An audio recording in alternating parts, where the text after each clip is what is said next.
You've heard it said that life is like a box of chocolates because you never know what you're going to find. Well, the same can be said for Dutchmen AEROLITE trailers, apparently. Hey there. So, I'm back in my trailer. I'm going to start in on another little project. And when I say little, I'm not being honest. It's a big project. I'm a little bit, I'm almost hesitant to take it on. But it needs to be done. The reason I'm hesitant, it's not because I don't have the skills. I do. It's not because I don't have the tools. I do. It's not because I can't get the materials. I can. I'm hesitant because capacity. It's going to be a bit of effort involved in doing this, and I have a limited amount of time to do it in. Granted, it's a few months. However, I work full time. I can't come at it every day. So what am I doing? Well, here's the thing. This trailer has developed some real soft spots in the floor, and it's kind of common with these lightweight trailers. Somebody had the bright idea that to make these things lighter, they would use the same floor construction as they use in the walls, which is essentially an aluminum framework and laminated styrofoam between a couple layers of Luan, which is just like really thin plywood. 3/16 of an inch, which is not much at all. Now, according to the manufacturer's specs, they've got 2 layers of that on this floor, but 2 layers at 3/16 is still only 3/8. Why wouldn't they just use a single sheet of 3/8? That would have been stronger, especially if it gets wet. You get water in between the layers and things start to swell, and that's the problem with this floor. I've got a couple of things going on here.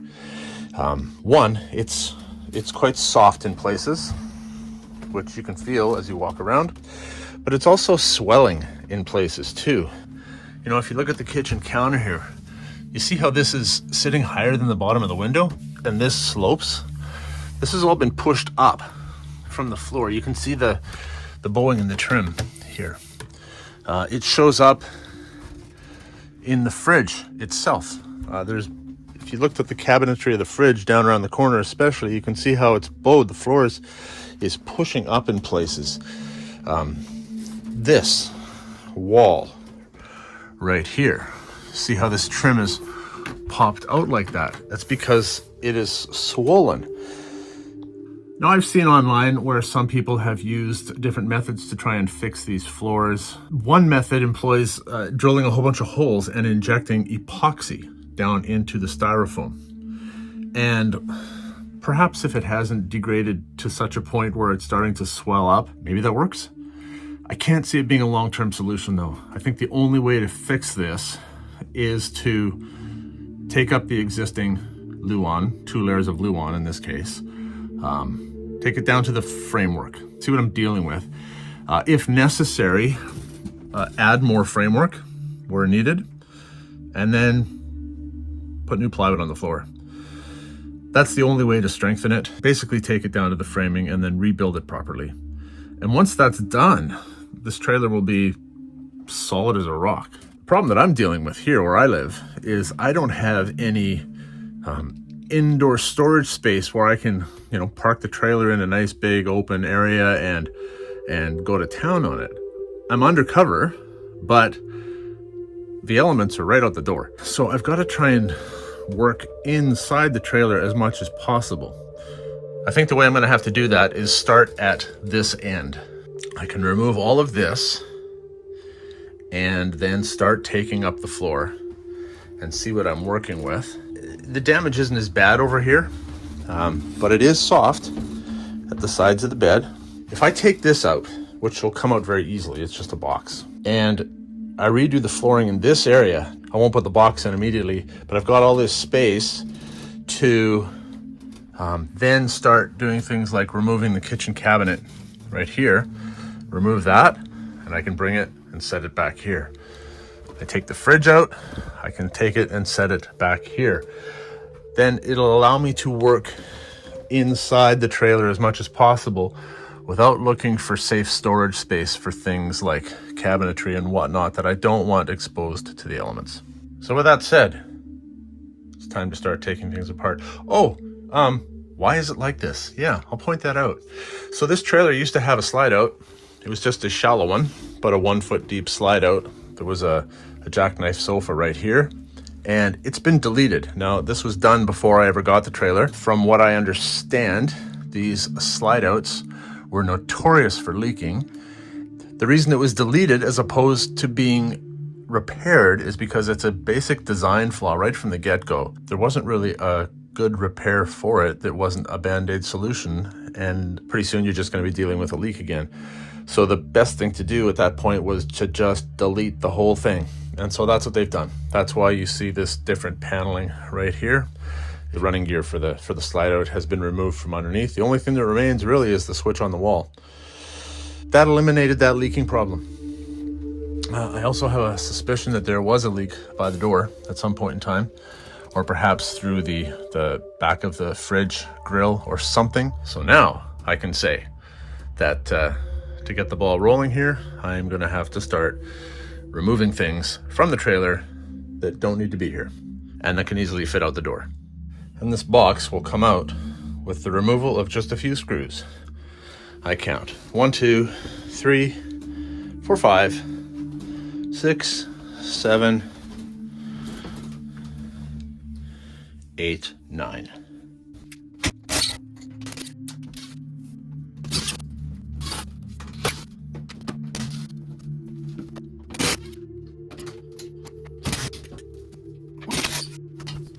So now that I have the bed out of the way, this is a perfect example of you don't really know what you've got until you get there. You can see the deflection in the floor as I'm walking around. Like it's really moving under my feet. And because there was a bed here before, of course, nobody ever walked in this area. But I'm discovering things that I was making assumptions about previously. You know what I'm also seeing now that I've got this exposed is high points here and here, which I think are where my main frame, the main frame runs, which could mean that the gussets that stick out from the frame might be stressed a little bit. I'll have to go underneath the trailer and look. I've looked at this frame from under the trailer, at least parts of it, and everything seemed nice and square. I didn't notice any sagging of the box off the frame. And there's a reason why we didn't notice this. Because that's not the way the trailer was when we first started camping in it. We bought the trailer last winter, and over the course of last season, we had the camper out 6 different times. By the end of the season, we were starting to notice changes in the floor, and my wife had said, I don't think this was like this before. And I was like, yeah, maybe it was, and we didn't notice it. It was one of those things where you go, was it always like this and we just didn't notice it? Or was there something progressively getting worse? As it turns out, that's the case. Having camped in it 6 times and having driven a few thousand kilometers, things were changing.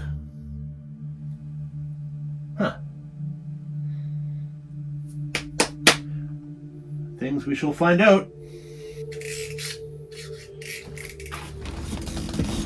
I'm curious to see what I've got going on under this liner, though.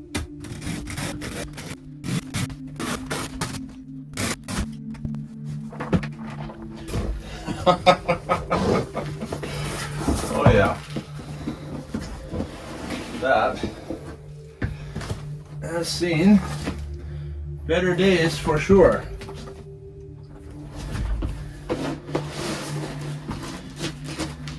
In fact, it's still damp. And we've used this trailer for,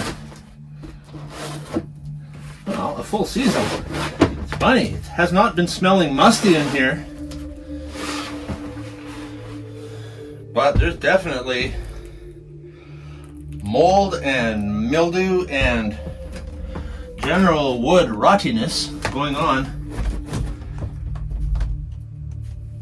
under the lino. So good riddance to this, I say. Okay, well, this is why I did not recall seeing any sagging gussets coming out from the frame. That's because there aren't any. Maybe there should be. And because of the fully enclosed underbelly on this trailer, you wouldn't know if there were any sagging problems in that regard. I think everything will become known as soon as I pull up the floor and get a look at what's going on there. So everything should be addressable or observable topside.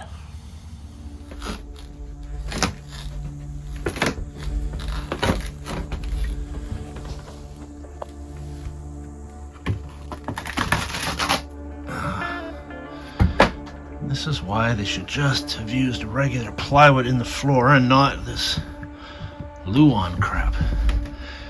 So it becomes wet, delaminates from itself, and loses all structural integrity. And you know what? For a floor, you might actually want some of that structural stuff. But it just becomes multiple layers of heavy-duty paper.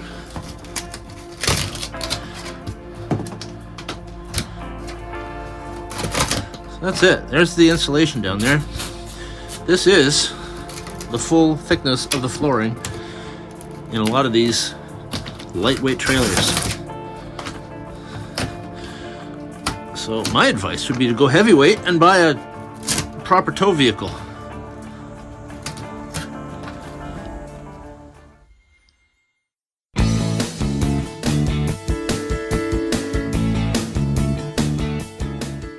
Hi, my name is Bob the Builder.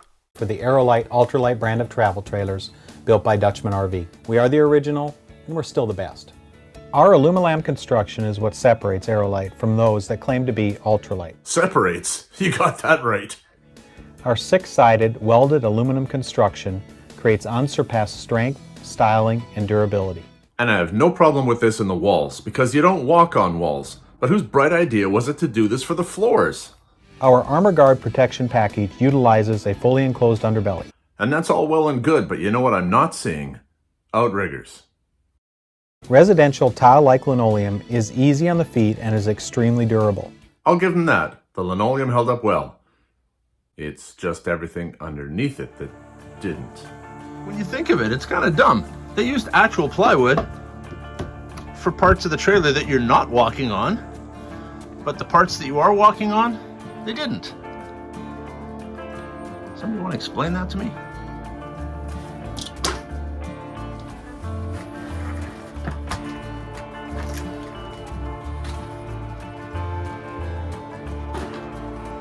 So this is a full thickness piece of what they call Luan.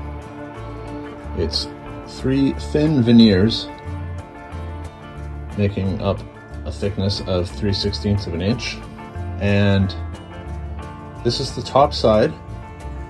This is the underside. So everything has become completely delaminated. So there are 2 layers of this, which make 3/8 altogether. So why didn't they just go with 3/8 plywood like they've got right here? Well, I've reached a point where I have to be very careful where I step.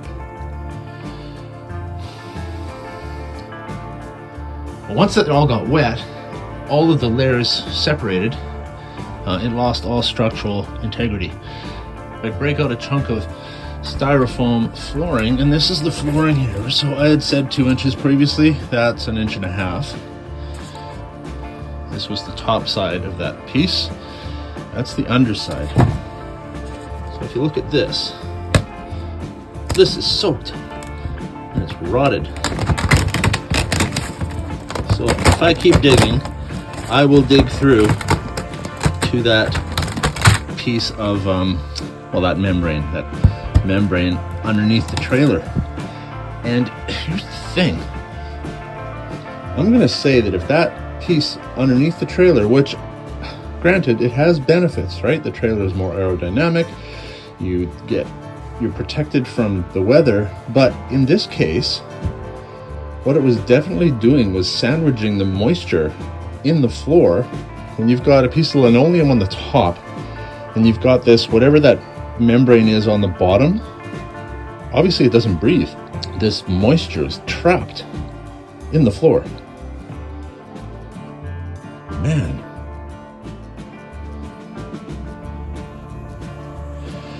I knew it was bad. didn't know it was this bad. At this point, I have to ask myself the question of whether or not it's worth trying to save it. I guess so. Now, I was hoping that I peel off the 2 layers of Luan, get to the insulation, and then now I can start rebuilding from there. But this is more than that. I have to be very careful where I step now. What I'm peeling off now are the 3 saturated and delaminated plies of Luan, which in total comprise 3/16 of an inch.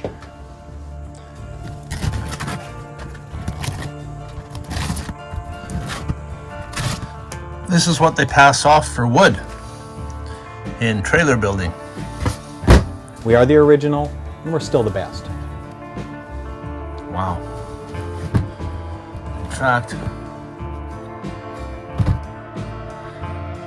no, that looks like maybe tar paper on the wood, or that's paper.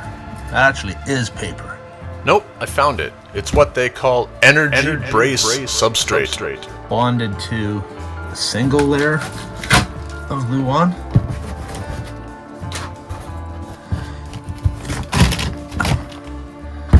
But this skin that I was referring to before, it's like a drum skin. This is what's on the underside of the trailer, and it is definitely just trapping moisture.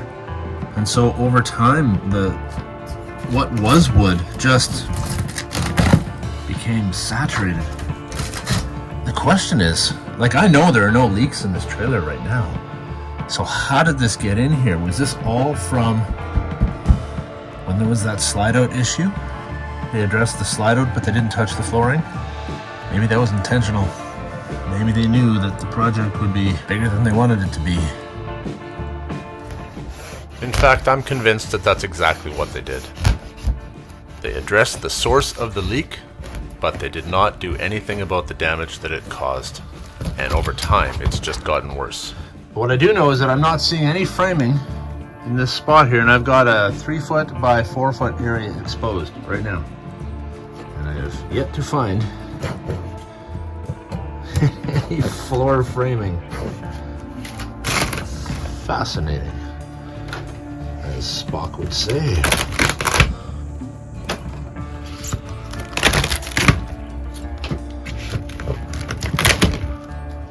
At this point, I've exposed a 4-foot by 3-foot section here, and I have yet to find any actual framing in the floor itself. So if I'm honest with this trailer issue, I really thought that, for a lot of people, this would be trailer done. This would be, it's time to retire it completely. But we actually purchased it only a year ago, and we've noticed over the course of the season that the floor profile has changed. It's always been a little soft, but what has changed are these high points along the walls. It's kind of been one of those things where, because it's a gradual change, you go, is this different than it was before? I think so. Maybe not. Maybe this is how it always was and we just didn't notice it, but it actually has been changing. And what's been happening, the problem is the way that the trailer was designed.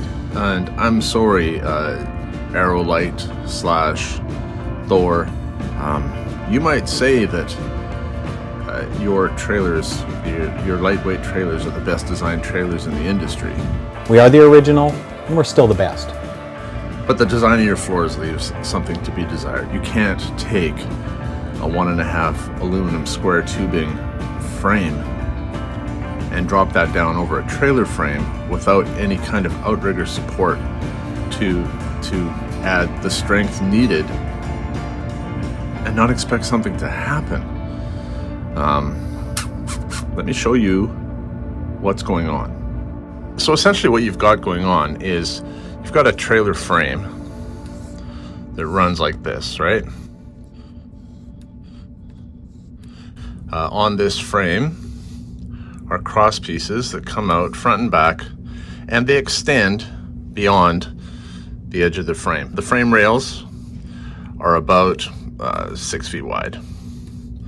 The box of the trailer itself sits here, like this. And so the reason the floor is deflecting, fatiguing, the door would be here. So the bathroom is essentially here. And this is fine, as is the pass-through storage at the front of the trailer. And that's because they're supported by these guys right here. But along the rest of the trailer, there's nothing. So if I give you an end view, here's a frame, there's a frame. The box of the trailer sits here. All the weight of the box, your load point is right here on each of these, or your load support is from underneath, is coming here and here. But you've got all this force here and here. And when you're driving down the road on your tires, here and here, you're driving down the road, the trailer's bouncing along. And I don't care how good your suspension is, all this pressure on these points here, you've got this lever creating a fulcrum at the frame rail. It's just killing the floor at these points right here, which is what is happening, which is why from about here to here, all along those edges here are fatigued and the floor is dropping. And what ends up happening then is it's pushing up at these points, which is why things within the trailer, like the kitchen cabinet that sits back here, or the fridge cabinet which sits here, the paneling, the actual, they're being pushed up. I'm shocked that the engineers who designed this floor didn't think that extra support would be needed here, coming off the frame to support this cantilever. Because now that I know what I'm looking for, I can actually see how the floor is doing this. So the box is settling down around the frame. So what I need to do is decide, I think maybe every 3 feet is probably sufficient, but measure and make brackets that will weld to the frame directly, that will support the actual body of the trailer. I need to lift along the edge of the trailer to pick up the box, actually, to correct the relationship between the frame and the trailer, and then weld in that support. In addition to that, I will improve the flooring once I've torn it up and removed all the insulation and whatnot from it, add in additional joist support where that is necessary. So it's a big job, but it's fairly straightforward. What's going to take the longest, I think, is just the tediousness of dismantling everything in such a way so that it can be used again. And I'm talking about inside the trailer now. But that's what needs to happen. While the trailer is covered under a carport type roof, one drawback of working out here in the country is that I cannot open up the waterproof membrane on the bottom of the trailer without risking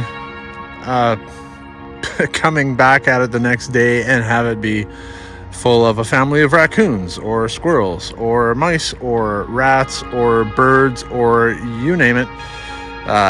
Pretty much anything wanders around these parts and could take up residence inside the trailer, because right now the one thing about that membrane is that it is perfectly sealed and there's no way up in under there. So I'm going to try and do the repair from the inside without having to cut open that membrane. And I will decide when I'm all said and done whether I want to keep it. I might do what I've seen done on Airstream trailers, where people will take their plywood and they will put a nice generous coat of either epoxy or marine grade varathane, multiple coats of that, to protect the wood so that it cannot absorb any moisture. And also I will use marine grade plywood for this because it has waterproof glues. Had that been done in the first place, all this delamination would not have occurred. And so while the floor would have still gotten wet, it would not have just come apart in paper-thin pieces the way it has. What I am going to do is take you on a journey of what it's going to take me to repair the floor of this trailer. There's going to be some flooring replacement, that is for sure. There will be some structural upgrades, that's also for sure. And my goal is to make it so this becomes a usable trailer again. This is definitely not something that's going to come together in 1 or 2 episodes. It will be a series. If that interests you, feel free to subscribe and follow along and see how this journey goes. I think I mentioned that my wife has given me a budget and a time limit, so I need to get this trailer back together by next April. And so I've got about 4 months to go at this. So hopefully I can be consistent and keep you updated with episodes of this interspersed with my facilities maintenance, regular programming. I'm going to wrap this episode with where we're at. So thanks for watching, and I'll see you next time.